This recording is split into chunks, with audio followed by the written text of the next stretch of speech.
Hi friends, मैं गोवर्धन शेखावत मेरे YouTube channel Shekhawat institute में आपका स्वागत करता हूं। दोस्तों, हम 12th क्लास के फिजिक्स का फर्स्ट यूनिट इलेक्ट्रोस्टैटिक का फर्स्ट पार्ट ऑलरेडी कंप्लीट कर चुके हैं। आज हम आते हैं सेकंड पार्ट पर और आज के वीडियो में हम पढ़ने वाले हैं electronic theory of charge.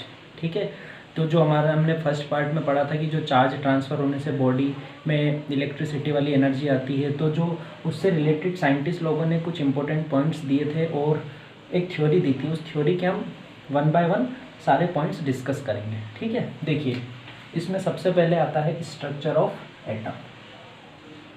Atom का स्ट्रक्चर आपने आई थिंक 11th क्लास में केमिस्ट्री में भी पढ़ा होगा, वही हमारा लगभग ऑलमोस्ट फिजिक्स में। देखिए, जब किसी ऑब्जेक्ट को हम ब्रेक करते जाते हैं और उसके छोटे छोटे पार्टिकल करते जाते हैं, तो सबसे लास्ट में हमको जो सबसे छोटा पार्टिकल मिलता है जिसको हम और ज़्यादा ब्रेक नहीं कर सकते, उसको हम क्या बोलते हैं? एटम। ठीक है, अब उस एटम का स्ट्रक्चर कैसा होगा? देखिए, उस एटम में एक सेंट्रल पार्ट होता है। ठीक है, एक सेंटर में पार्ट होता है जिसको हम बोलते हैं हेवी न्यूक्लियस। ठीक है, इसको हम क्या बोलते हैं? न्यूक्लियस। ठीक है, इस न्यूक्लियस के अंदर प्रोटॉन्स होते हैं। ठीक है,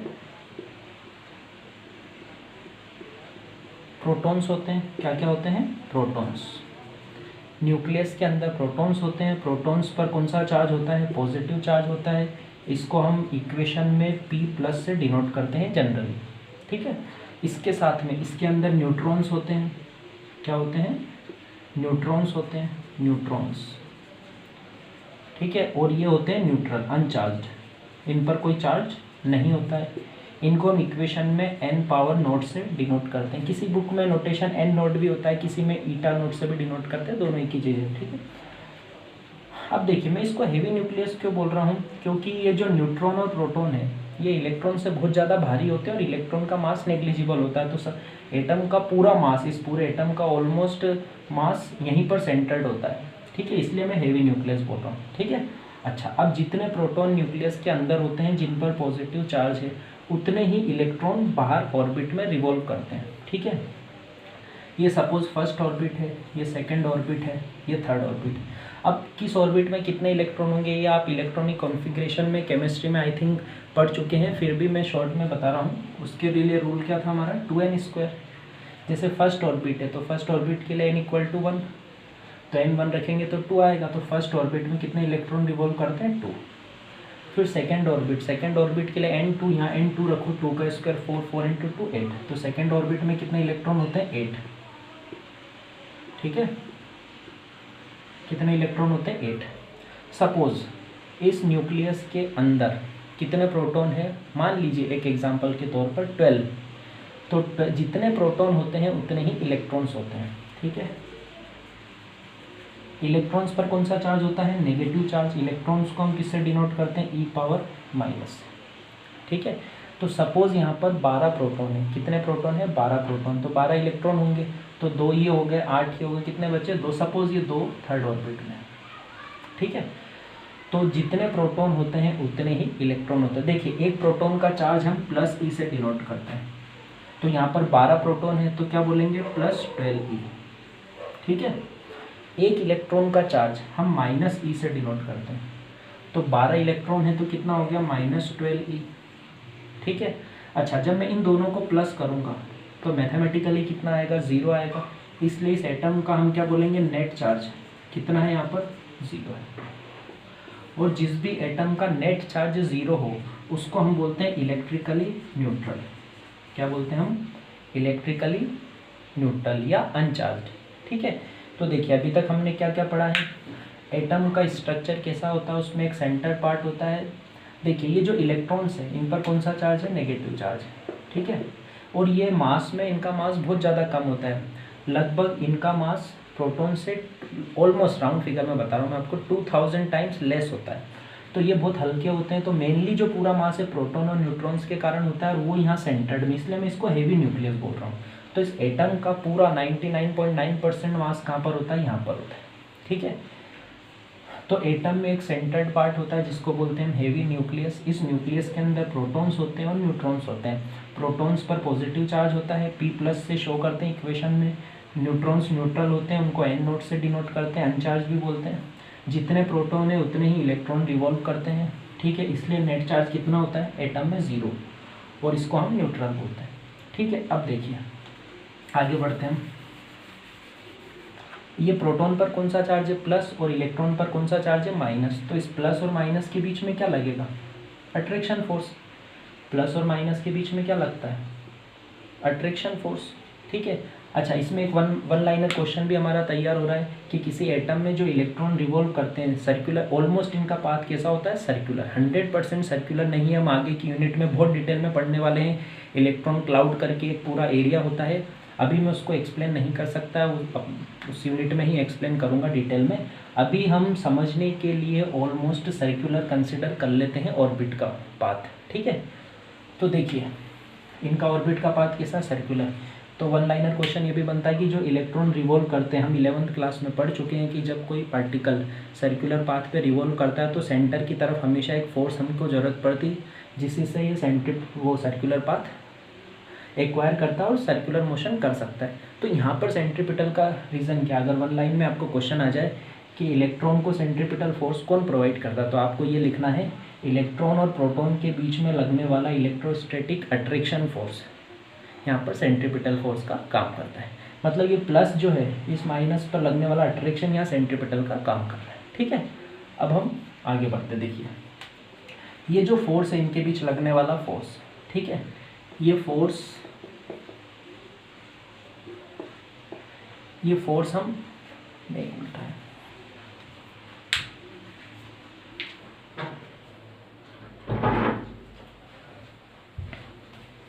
देखिए इन दो पॉइंट चार्ज के बीच लगने वाला फोर्स ही हम 11th में ऑलरेडी डिस्कस कर चुके। जो चार हमारे फोर्स थे, पहला ग्रेविटेशनल फोर्स वो आपको याद होगा, इसको हम डिटेल में पढ़ेंगे अभी आगे। कोई भी दो पॉइंट चार्ज के बीच लगने वाला जो ये फोर्स होता है, इसमें एफ और आर में क्या रिलेशन है, inversely proportional. Inversely means R increase होगा तो एफ डिक्रीज होगा। तो अभी ये आर कम है, इसका मतलब ये जो इलेक्ट्रॉन है इनके और प्रोटॉन के बीच लगने वाला अट्रैक्शन फोर्स बहुत ज़्यादा स्ट्रॉन्ग है, इसलिए हम इन इलेक्ट्रॉन को यहाँ से अलग नहीं कर सकते। इसलिए इन इलेक्ट्रॉन्स को क्या बोलते हैं हम, बाउंड इलेक्ट्रॉन्स। क्या बोलते हैं हम, बाउंड इलेक्ट्रॉन्स। ठीक है, अच्छा जैसे जैसे डिस्टेंस बढ़ेगी, आर बढ़ेगा, R increase then F decrease, तो आर बढ़ते जाएगा तो एफ डिक्रीज होते जाएगा। अब जो सबसे बाहर वाली ऑर्बिट के इलेक्ट्रॉन्स है, आउटर मोस्ट ऑर्बिट के इलेक्ट्रॉन्स, वो इलेक्ट्रॉन और प्रोटॉन के बीच ये जो आर है ये क्या हो गया हमारा मैक्सिमम। आर क्या हो गया मैक्सिमम, और आर मैक्सिमम तो एफ मिनिमम। ठीक है, R maximum then F minimum. तो इन इलेक्ट्रॉन और प्रोटॉन के बीच लगने वाला फोर्स क्या होता है मिनिमम। इसलिए हम इन इलेक्ट्रॉन्स को एनर्जी दे के ईजिली यहाँ से अलग कर सकते हैं। तो सबसे कम एनर्जी किनको देनी पड़ेगी अलग करने के लिए, इन इलेक्ट्रॉन्स को। इसीलिए इनको हम क्या बोलते हैं, फ्री इलेक्ट्रॉन्स। ठीक है, क्योंकि यही अलग होकर मेटल की सरफेस पे घूमते, इसीलिए इनको हम क्या बोलते हैं, फ्री इलेक्ट्रॉन्स। ठीक है, तो आई थिंक आपको बाउंड इलेक्ट्रॉन्स और फ्री इलेक्ट्रॉन्स का मीनिंग भी क्लियर हो गया होगा। ठीक है, अच्छा जब हम दो बॉडी को रब्ड करते हैं तो एक बॉडी से इलेक्ट्रॉन निकल के दूसरे में जाते हैं, वो ये वाले इलेक्ट्रॉन होते हैं। ठीक है, अब किससे किस में जाएंगे वो इस फोर्स पे डिपेंड करता है कि रिलेटिव फोर्स की स्ट्रेंथ इसमें ज़्यादा है या दूसरे में ज़्यादा है। ठीक है, आप एक इमेजिन कीजिए ये दो बॉडी है, ठीक है, इन दोनों को मैं आपस में रब्ड कर रहा हूँ। तो इसमें ये जो इलेक्ट्रॉन है और इस प्रोटॉन के ये न्यूक्लियस है और ये इलेक्ट्रॉन है। ठीक है, तो ये वाला जो फोर्स है बहुत ज़्यादा स्ट्रॉन्ग है और इस केस में ये वाला फोर्स वीक है। ठीक है, तो क्या होगा कि इससे से इलेक्ट्रॉन निकल के इसमें चले जाएंगे, तो वो रिलेटिव स्ट्रेंथ पर डिपेंड करता है। ठीक है, अभी उसको भी हम डिटेल में पढ़ेंगे। फिजिक्स में हमारा एक यूनिट 8 है एटम्स और न्यूक्लियर, उसमें सब डिटेल में और ज़्यादा जाने वाले हैं हम। अभी थोड़ा सा हम बेसिक चीज़ें पढ़ रहे हैं। ठीक है, हाँ देखिए, तो हम क्या पढ़ रहे थे कि इन इलेक्ट्रॉन्स और प्रोटॉन के बीच की distance maximum, R maximum then F minimum, इनको हम इजीली अलग कर सकते हैं, इनको हम बोलते हैं फ्री इलेक्ट्रॉन्स। करंट इन्हीं के कारण फ्लो होती है। ठीक है, अच्छा अब मान लीजिए मैंने इन दो बॉडी को आपस में रब्ड करा, तो इसमें से 4 इलेक्ट्रॉन इसमें चले गए, इसमें से 4 इलेक्ट्रॉन इसमें चले गए। ठीक है, तो इसमें 4 नए इलेक्ट्रॉन आए, तो इस बॉडी पर हम क्या बोलेंगे, -4 ही चार्ज हो गया। एक इलेक्ट्रॉन का चार्ज किससे डिनोट करते हैं, माइनस ही से, तो 4 इलेक्ट्रॉन है तो -4 है। अच्छा यहाँ से 4 प्लस इलेक्ट्रॉन गए तो इस पर क्या आ जाएगा, +4 है।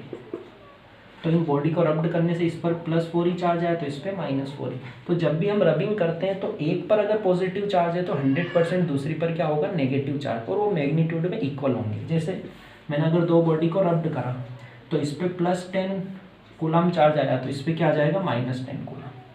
क्लियर। तो देखिए यही हमारा रीज़न था ग्लास और सिल्क में रब्ड करने से। जैसे देखिए हम जब ग्लास और सिल्क को रब्ड, ये सपोज ग्लास की रोड है और ये सिल्क आप समझ लीजिए, तो जब हम रब्ड करेंगे, ठीक है, तो ग्लास से इलेक्ट्रॉन निकल के सिल्क में चले जाते हैं। सिल्क में इलेक्ट्रॉन आए इसलिए सिल्क पर नेगेटिव चार्ज, और ग्लास से गए इसलिए पॉजिटिव चार्ज। तो यही हमारा जो फर्स्ट पार्ट में हमने पढ़ा था, वो कौन सी बॉडी पॉजिटिव होगी कौन सी नेगेटिव, यही रीज़न है इनफिनिट इलेक्ट्रॉन। तो जिसमें से ये इलेक्ट्रॉन निकल के चले गए उस पर पॉजिटिव चार्ज। अब उस पर पॉजिटिव क्यों, देखिए एक एग्जांपल, अभी यहाँ पर 12 प्रोटॉन है तो 12 प्लस है, ठीक है, ये 12 प्लस, और 12 इलेक्ट्रॉन्स थे, ये 12 इलेक्ट्रॉन। अब 2 इलेक्ट्रॉन चले गए, यहाँ से 2 इलेक्ट्रॉन चले गए, ठीक है। अब 10 माइनस 10 प्लस को कैंसिल कर देंगे तो 2 प्लस एक्स्ट्रा बच गया ना, इसलिए इस पर क्या बोलेंगे, +2। तो जो एक्सेस या डेफिशिएंट जितने कम या ज़्यादा होते हैं वही चार्ज हम शो करते हैं, ठीक है। तो देखिए अब हम एक बार में शॉर्ट में आपको पूरा एक्सप्लेन कर रहा हूँ। एटम में क्या होता है, एक सेंटर पार्ट होता है, उसके अंदर प्रोटॉन और न्यूट्रॉन होते हैं। प्रोटॉन पर पॉजिटिव चार्ज होता है, न्यूट्रॉन न्यूट्रल होते हैं। प्रोटॉन को P+ से डिनोट करते हैं, न्यूट्रॉन्स को N0 से डिनोट करते हैं, ठीक है। जितने प्रोटॉन होते हैं उतने ही इलेक्ट्रॉन ऑर्बिट्स में रिवॉल्व करते हैं। ऑर्बिट्स का पाथ ऑलमोस्ट सर्कुलर होता है, और इलेक्ट्रॉन और प्रोटॉन के बीच में लगने वाला अट्रैक्शन फोर्स, प्लस और माइनस के बीच लगने वाला अट्रैक्शन यहाँ सेंट्रीपिटल फोर्स प्रोवाइड करता है, ठीक है। अच्छा, इनके बीच लगने वाला फोर्स r² के इन्वर्सली प्रोपोर्शनल होता है, तो ये बहुत ज़्यादा रैपिडली डिक्रीज होगा। देखिए अभी मान लो डिस्टेंस यहाँ पर r है, ठीक है। अब डिस्टेंस मैंने 2r कर दी, जस्ट डबल करी, तो 2r का स्क्वायर क्या हो जाएगा, 1/4r², मतलब फोर्स सीधे 1/4 हो जाएगा। इट मीन्स अभी मान लो इनके बीच की डिस्टेंस r है और इनके बीच लगने वाला फोर्स 100 है, तो जैसे ही मैंने डिस्टेंस 2r की डबल की तो फोर्स सीधे 1/4 हो जाएगा, आधा नहीं होगा, सीधे कितना हो जाएगा, 25, क्योंकि यहाँ पावर 2 है, ये पावर 2 है मेन। तो इट मीन जैसे जैसे हम बाहर की ऑर्बिट में जाएंगे अट्रैक्शन फोर्स बहुत ज़्यादा रैपिडली डिक्रीज होगा। सबसे बाहर ये वाले जो इलेक्ट्रॉन्स है ये इसके स्ट्रॉन्ग फोर्स से बाउंड होते हैं, इसलिए इनको हम बोलते हैं बाउंड इलेक्ट्रॉन्स। और जो बाहर की ऑर्बिट है उनके और प्रोटॉन के बीच की डिस्टेंस मैक्सिमम, फोर्स मिनिमम, इसलिए इनको बोलते हैं फ्री इलेक्ट्रॉन्स। और सबसे कम एनर्जी इनको अलग करने में हमको लगती है। जितने प्रोटॉन है उतनी इलेक्ट्रॉन है, तो नेट चार्ज कितना हुआ, 0, उसको बोलेंगे इलेक्ट्रिकली न्यूट्रल। अब इलेक्ट्रॉन निकले मान लो तो प्लस ज़्यादा हो गया तो वो आयन में कन्वर्ट हो जाता है, ठीक है। तो देखिए ये हमारा एटम का स्ट्रक्चर हो गया, इलेक्ट्रॉन प्रोटॉन न्यूट्रॉन हो गया। ऑर्बिट का शेप ऑलमोस्ट कैसा होता है, सर्कुलर, ठीक है। बाउंड इलेक्ट्रॉन्स मैंने बता दिया आपको, फ्री इलेक्ट्रॉन्स बता दिए। फ्रिक्शनल, जब हम दो बॉडी को रब्ड करते हैं आपस में तो एक से इलेक्ट्रॉन निकल के दूसरे में जाते, किससे किस में जाएंगे वो इस फोर्स पर डिपेंड करता है, ठीक है। जिससे इलेक्ट्रॉन गए, मान लो इस पे इलेक्ट्रॉन आए तो इस पे नेगेटिव चार्ज, और इससे गए तो इस पर पॉजिटिव। जितना इस पे नेगेटिव आएगा उतना इस पर पॉजिटिव आएगा, ठीक है। यही फ्रिक्शनल इलेक्ट्रिसिटी का रीज़न होता है। ग्लास और सिल्क में भी यही रूल लगता है, एबोनाइट और फर में भी यही रूल लगता है। और रबिंग करने से इक्वल चार्ज डेवलप्ड होता है, ध्यान रखें। जैसे मान लो मैंने ये दो बॉडी रब्ड करी, इससे 5 इलेक्ट्रॉन इसमें चले गए, तो इस पर हम क्या बोल, इससे 5 इलेक्ट्रॉन इसमें आए तो इस पर बोलेंगे -5, तो इस पर क्या बोलेंगे +5, या -5 और +5। क्लियर। तो ये हमारा रबिंग का रीज़न हो गया, ठीक है। तो ये हमारा देखिए बेसिकली स्ट्रक्चर होता है एटम का। हेवी न्यूक्लियस क्यों बोलते हैं, क्योंकि मास प्रोटॉन और न्यूट्रॉन का इलेक्ट्रॉन से बहुत ज़्यादा होता है, इलेक्ट्रॉन बहुत हल्के होते हैं, तो पूरा मास 99.9% यहीं पर सेंटर्ड होता है। एक राउंड फिगर में बता रहा हूँ कि प्रोटॉन का मास इलेक्ट्रॉन से लगभग 1800 टाइम्स ज़्यादा होता है, मतलब 1800 गुना होता है प्रोटॉन का मास इलेक्ट्रॉन से, ठीक है। तो ये हमारा फ्रिक्शनल इलेक्ट्रिसिटी का रीज़न, ठीक है। ओके स्टूडेंट्स, अब आगे बढ़ते हैं। देखिए इलेक्ट्रोस्टैटिक क्लिंग क्या होता है, मैंने फर्स्ट वीडियो में बताया था। सपोज इस मार्कर को मैंने सिल्क से रब्ड करा, ठीक है, सिल्क से रब्ड करा और कागज़ के छोटे टुकड़े को अट्रैक्ट करा, तो इसमें इलेक्ट्रो प्रॉपर्टी आ गई इलेक्ट्रिसिटी की। तो ये जो अट्रैक्ट करना, चिपकना, इसी को हम बोलते हैं इलेक्ट्रोस्टैटिक क्लिंग, ठीक है। अब देखिए कोई बॉडी चार्ज्ड है या नहीं, इलेक्ट्रीफाइड है या नहीं, उसको चेक करने के लिए साइंटिस्ट लोगों ने स्टार्टिंग में एक डिवाइस बनाया था जिसको हम बोलते हैं इलेक्ट्रोस्कोप। ये इलेक्ट्रोस्कोप का स्ट्रक्चर क्या था वो देखिए। इसमें एक ऊपर इसका नॉब होती जो मेटल की होती है, ठीक है। फिर एक रोड थी इसमें, ये भी मेटल की, ठीक है। और इसमें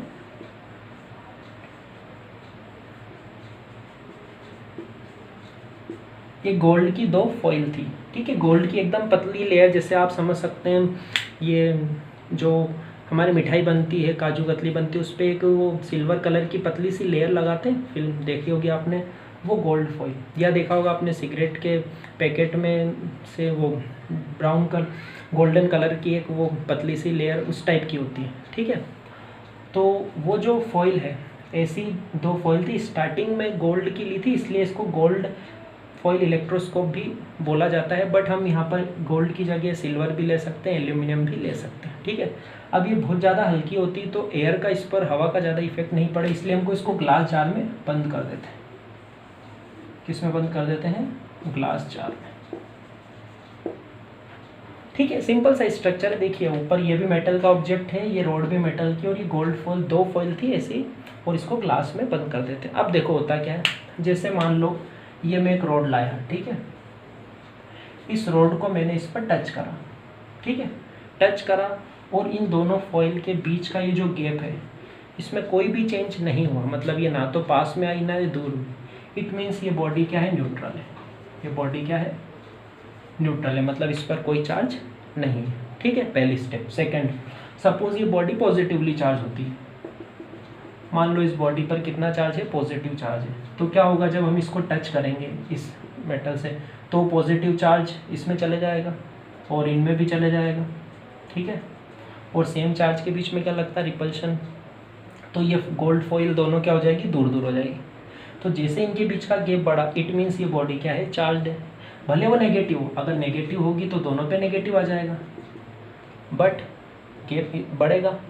तो अगर इन दोनों के बीच का गैप बढ़ता है, इट मीन्स ये बॉडी जो हमने यहाँ टच करी है वो चार्ज है, और गैप में कोई चेंज नहीं होता, इट मीन्स ये बॉडी क्या है? न्यूट्रल है, ठीक है। अच्छा, इसके बाद ये दूसरा इसका क्या यूज़ हो सकता है? देखिए सपोज ये इनकी इनिशियल पोजीशन थी, हमारे पास 2 रोड है, ठीक है, ए और बी, 2 रोड है, ठीक है। पहले मैंने ए को टच करा, किससे टच करा? ए को टच करा, ठीक है। अब ए को टच करा और इनके बीच का गैप बढ़ गया, मान लो, ठीक है, बढ़ गया। अब फिर क्या हुआ? हम इसको इनिशियल स्टेज में लिया है न्यूट्रल करके, और फिर बी को टच करा, और बी के टच करने से गैप ए से जितना बढ़ रहा था उससे ज़्यादा बढ़ रहा है। इट मीन्स हम क्या बोल सकते हैं कि बी जो है वो ए से ज़्यादा चार्ज है, ठीक है। उसके बाद देखिए तीसरा क्या यूज़ हो सकता है इसका? पहला यूज़ क्या करा था? हम इससे चेक कर सकते हैं बॉडी चार्ज है या नहीं। अगर बॉडी न्यूट्रल है, टच करा, गैप में कोई चेंज नहीं हुआ, गैप बढ़ा, इट मीन्स बॉडी चार्ज है, ठीक है। अब देखिए, अब ये दोनों बॉडी सेम चार्ज है या ऑपोजिट चार्ज है, वो भी हम चेक कर सकते हैं। देखिए सपोज ए पर पॉजिटिव चार्ज है, ठीक है। पहले मैंने ए को टच करा, इस पर ए को टच करा, दोनों पर क्या आ गया? पॉजिटिव आ गया, इनके बीच का गैप बढ़ गया, ठीक है। अब बी पर भी सपोज पॉजिटिव, अब मैंने बी को टच करा, ठीक है, तो और पॉजिटिव आया, बी का भी पॉजिटिव है, इट मीन्स रिपल्शन और बढ़ेगा, तो गैप और ज़्यादा बढ़ जाएगा। तो देखिए पहले इनिशियल पोजीशन ये थी, मैंने ए को टच करा, दोनों गोल्ड फॉइल दूर दूर हो गई, फिर बी को टच करा और दूर हो गई, इट मीन्स ये दोनों बॉडी क्या है? सेम चार्ज है, दोनों पर सेम चार्ज है, या तो दोनों पर पॉजिटिव या दोनों पर नेगेटिव। अब सुनना, मैंने ए को टच करा, गैप बढ़ गया, बी को टच करा, गैप कम हो गया। देखिए क्यों हुआ ऐसा? सपोज बी नेगेटिव है, अभी गैप बढ़ा, अब ये नेगेटिव चार्ज आया, तो नेगेटिव क्या करेगा? 1 माइनस 1 प्लस को ख़त्म कर देगा, तो प्लस कम हो जाएगा, तो रिपल्शन फोर्स कम हो गया, तो थोड़ी पास में आ जाएगी, ठीक है। तो पहले ए को टच, देखिए अब मैं एक बार शॉर्ट में फिर से एक्सप्लेन कर देता हूँ। इस गोल्ड फॉइल इलेक्ट्रोस्कोप के क्या क्या यूज़ हो सकते हैं। सबसे पहला यूज़, हमने एक रोड को टच करा, इस गैप में कोई चेंज नहीं हुआ, इट मीन्स ये बॉडी क्या है? न्यूट्रल है, ठीक है। अब मैंने ए को टच करा, इनके बीच का गैप बढ़ गया, ठीक है, इट मीन्स ये बॉडी क्या है? चार्ज है, ठीक है। फिर बी को टच करा, गैप और ज़्यादा बढ़ गया, इट मीन्स ए और बी पर सेम चार्ज है, ठीक है। अब देखिए पहले मैंने ए को टच करा था, गैप बढ़ा, फिर बी को टच करा, गैप वापस थोड़ा कम हो गया, इट मीन्स ए और बी पर ऑपोजिट चार्ज है, ठीक है। तो इस गोल्ड फॉइल इलेक्ट्रोस्कोप का ये यूजेस थे। हम न्यूट्रल चेक कर सकते हैं, ए बी पर चार्ज सेम है ऑपोजिट है वो चेंज कर सकते हैं, कौन सी बॉडी मैग्नीट्यूड में ज़्यादा चार्ज है वो चेक कर सकते हैं। ठीक है, अब इसके बाद एक आखिरी टॉपिक पर आता हूँ मैं। देखिए, एक हमने स्टार्टिंग में बनाई थी इलेक्ट्रोस्टैटिक सीरीज। ठीक है, glass, flannel, silk, metal, hard plastic, जिसको एबोनाइट भी बोल सकते हैं हम। ठीक है, और फिर प्लास्टिक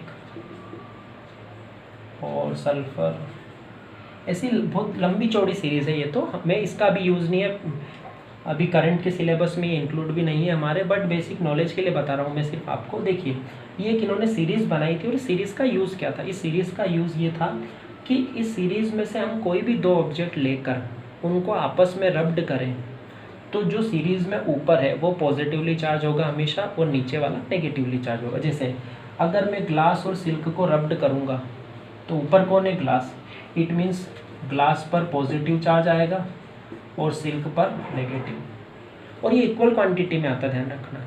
ठीक है, अगर इस पे 4 प्लस आए तो इस पे 4 माइनस आएंगे। ठीक है, देखिए अगर मैं फ्लेनल और प्लास्टिक को लेता हूँ, फ्लेनल और प्लास्टिक, तो ऊपर कौन आ रहा है, फ्लेनल, इट मीन्स इन दोनों को रब्ड करेंगे तो इस पर प्लस चार्ज आएगा और इस पर माइनस। तो ये स्टार्टिंग में सीरीज़ बनाई थी साइंटिस्ट लोगों ने कि सीरीज़ का यूज़ ये था कि सीरीज़ में जो भी, इस सीरीज़ में से कोई भी हम दो ऑब्जेक्ट लें और उनको आपस में रबिंग करें, रब्ड करें, तो सीरीज़ में जो ऊपर आ रहा है उस पर पॉजिटिव चार्ज आएगा और जो नीचे आ रहा है उस पर नेगेटिव चार्ज आएगा और इक्वल मैग्नीट्यूड में आएगा। ठीक है, इसको बोलते थे हम इलेक्ट्रोस्टैटिक सीरीज़। अच्छा, अब इसको और इजी बनाने के लिए क्या करा, देखिए सल्फर वगैरह का थोड़ा रबिंग में कम यूज़ होता था, तो सबसे लास्ट में क्या है, प्लास्टिक और सबसे ऊपर ग्लास। इट मीन्स ग्लास तो सबसे ऊपर है, मतलब ग्लास को हम किसी से भी रब्ड करेंगे तो ग्लास पे कौन सा चार्ज आएगा, पॉजिटिव, और प्लास्टिक को किसी से भी रब्ड करेंगे तो उस पर नेगेटिव चार्ज। ठीक है, इसको आप रबर लिख लीजिए प्लास्टिक की जगह, नहीं तो आपको हार्ड प्लास्टिक और इसमें कन्फ्यूज़न होगा। ठीक है, तो पूरी सीरीज़ याद रखने की बजाय फिर उन्होंने और शॉर्ट तरीका क्या अपनाया कि इस सीरीज़ में से, बहुत लंबी सीरीज़ थी, बहुत सारे ऑब्जेक्ट थे, पर आपको याद रखने की जरूरत नहीं है, ये it is only for your knowledge, कि सीरीज़ में से कोई भी दो ऑब्जेक्ट लें, उनको आपस में रब्ड करें तो जो ऊपर आ रहा है वो पॉजिटिवली चार्ज होगा और जो नीचे आ रहा है वो नेगेटिवली चार्ज होगा। ठीक है, तो सबसे ऊपर ग्लास और सबसे ऑलमोस्ट नीचे रबर। आप याद रख सकते हैं कि ग्लास को किसी से भी रब्ड करेंगे तो ग्लास पे प्लस आएगा, रबर को किसी से भी रब्ड करेंगे तो उस पर माइनस आएगा। तो ये थी हमारी इलेक्ट्रोस्टैटिक सीरीज़। तो देखिए, मैंने आपको आज के वीडियो में electronic theory of charges detail में एक्सप्लेन किए। मैं एक बार शॉर्ट में सारे पॉइंट एक रिपीट कर रहा हूँ, आप ध्यान से सुनिएगा। देखिए, एटम का स्ट्रक्चर, ठीक है, हेवी न्यूक्लियस, हेवी क्यों बोलते हैं, सब चीज़ों का मैंने देखिए आपको एक एक टर्म में एक्सप्लेन कर रहा हूँ, आप ध्यान से समझिए, सब चीज़ों को नोट्स बना के लिख लीजिए अच्छे से, ताकि इन फ्यूचर आपको प्रॉब्लम नहीं आए।